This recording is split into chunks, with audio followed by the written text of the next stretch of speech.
Hey Patreon viewers, how are you doing? Apologies if it seems a bit echoey in here, but as mentioned in one of my previous videos, we're soon going to move house, and so all of the normal stuff that I've got in here, I've got bookshelves and obviously swords and other stuff, is packed away. Most of it's packed away now, so it's quite an empty room, except for what's behind me. And you know, I was going to send a public video, I might do actually, say goodbye to this backdrop. So I don't know how many videos this backdrop has been in.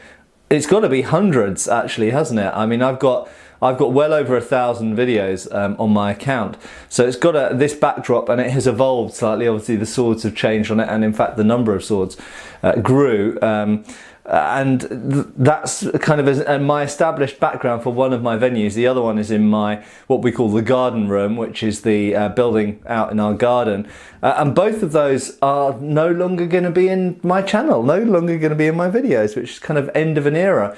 Obviously, there's going to be new rooms. In the new house, I've got another study that will be a bit bigger, well, quite a bit bigger than this actually, which is, yay, great for me, room for more swords. And more books, more importantly, actually. I don't have enough space for all my books. But the new study obviously will take a certain amount of time to set up, although probably some hooks on the wall will be one of the first things I do in there.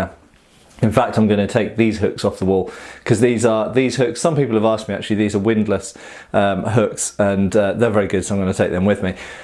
Because obviously people moving to this house aren't likely to have a sword collection that they want to put up on the wall. But also I will have we're going to have a much bigger garden, like much bigger garden at the new house, which we're really excited about.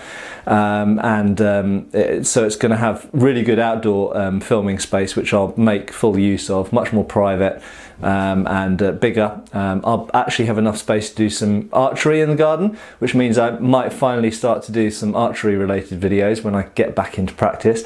Yeah, there we go. So you're going to see that evolve, but basically it's kind of end of an era. It's quite sad saying goodbye to all of these, and probably in the last videos I do before I move, all this stuff is not going to be behind me anymore.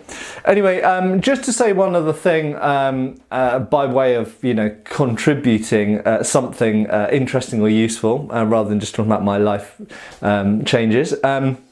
The Dynasty Forge swords that came from Canada, 4 of them, and you will have seen the unboxing video that I did of those, and I really just want to say something about katanas in general. Now this technically, so some people have said to me, what should this be known as? Now I said on the video, I think that this had a 32-inch blade, and actually they say it has a 32-inch blade on their website, but I actually measured it and it's actually a 33-inch blade. I think what they've done is they've measured the blade to the habaki, and that is 32 inches, but then that is an extra inch. Well, as far as I'm concerned, the reach of a sword is how far it is from the guard, because that's as far up as you can put your hand. So how much weapon projects in front of your hand, and in the case of this sword it's 33 inches. Now that's pretty big for a Japanese sword. But what I wanted to say was, so I think some people have the impression that I don't like Japanese swords, which is not, or Japanese weapons. That is not even remotely true. I very much appreciate and like Japanese weapons. You will know that I love Indian arms and armour, but I do also love Japanese and Chinese and loads of other arms and armour, Turkish as well, all sorts. In fact, when I was younger, and this was pre-HEMA days, so when I was a teenager, I was obviously absorbing as much information as I could and trying to learn as much as I could. And I actually devoured quite a few books on Japanese swords. So, you know, I do have a fair amount of background knowledge, like background radiation, lurking in the back of my brain.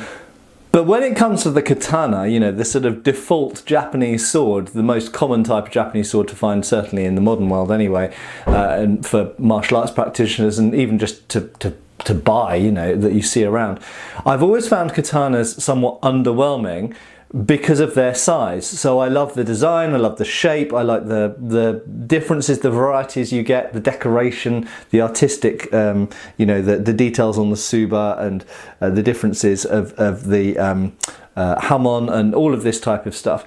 But I have always found them as swords, as weapons, slightly underwhelming because they are a two-handed sword. Okay, so they've got a long sword-sized hilt or grip, but the blades always seem undersized to me. Now you might say, okay, well that's kind of similar to other types of sword if we look at the Burmese da, for example, or the krabi from Thailand, but those are one-handed swords. Those are swords predominantly used in one hand, like a wakizashi would be. But in terms of the katana is predominantly used in two hands, at least on foot, and therefore I find the blade, for a two-handed weapon, I find the blade too small. But if we think about this, and many people realise this and say this, but I think it's kind of not officially acknowledged, katana-sized blades are usually 26 to about 30 inches. 26 to 29 inches, I would say, is the kind of average kind of scope of most katana blades. And that is very, very short for a two-handed sword. It's basically even quite short for lots of one-handed swords, certainly in Europe. But when you consider that the average height of Japanese people or Japanese men in let's say the 16th century was probably about, I don't know, 5'3", 5'4". I mean, even in Europe at that time, the average height was about 5'6" or 5'7", that kind of height.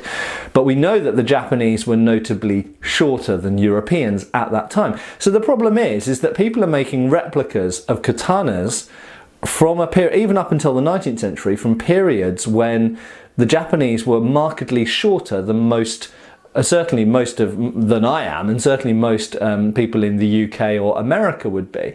So the problem is, they really, in my view, need to scale up katanas that they're selling for a modern British or American or Canadian or whatever person. And this is, to me, kind of that. So although this is big, or this what we call an o-katana, which I'm not even sure is a historical term, but anyway, it's what they use, which just means big katana. Although this is too big to technically be a katana, and it's not big enough to be a nodashi or something like that, so it's a kind of weird size. In actual fact, this is, in scale to me, probably about the same size as a normal katana would be to a typical Japanese person of the 16th to 19th centuries. So really, just to say that, is that this sword has actually kind of brought the katana back to life for me in a way, because not only does it look great, not only is it beautifully constructed, and this is the folded steel version, so it's very pretty and it's very nice. It feels a large, substantial weapon with a blade that is long enough for the hilt. This feels like a two-handed sword, which katanas to me normally don't. A katana to me normally feels like a one-handed sword that I'm holding two-handed, which doesn't quite feel right. It feels more like actually most katanas feel more like wakizashis, almost like they should be used one-handed. But anyway, so I absolutely love the Dynasty Forge this particular blade with the 32, as they say, but it's actually 33-inch blade if we include the habaki.